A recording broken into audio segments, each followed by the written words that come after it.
సృష్టి ఆది నుండి శ్రీ మహాలక్ష్మి శ్రీ మహావిష్ణువును వెన్నంటే ఉంది. నిత్య అనపాయని, ఏనాడు స్వామివారిని విడిచిపెట్టి ఆ తల్లి లేదు. విష్ణు వక్షస్థలంలో ఎప్పుడూ నివాసం ఉంటూనే ఉంది.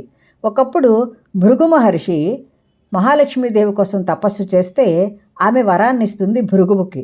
భృగువు ఏమని కోరుకుంటాడంటే తనకు బిడ్డగా జన్మించమని మహాలక్ష్మీదేవిని అడుగుతాడు. ఆమె వరమిచ్చి భృగువు అతని పత్ని ఖ్యాతి వీరికి బిడ్డగా జన్మిస్తుంది. ఆ విధంగా శ్రీ మహాలక్ష్మీదేవి భార్గవి అయ్యింది. ఒకానొక సందర్భంలో శాపవశాత్తు ఆమె సముద్రంలో కలిసిపోయిన తరువాత క్షీరసాగర మథనం జరిగినప్పుడు మళ్ళీ ఆమె క్షీరసాగరం నుండి ఉద్భవిస్తుంది.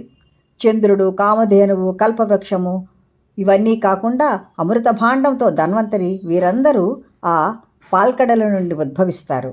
ఆ విధంగా శ్రీ మహాలక్ష్మి పాలసముద్రం నుండి ఉద్భవించిన తర్వాత మరల శ్రీ మహావిష్ణువు ఆమెను చేపడతాడు.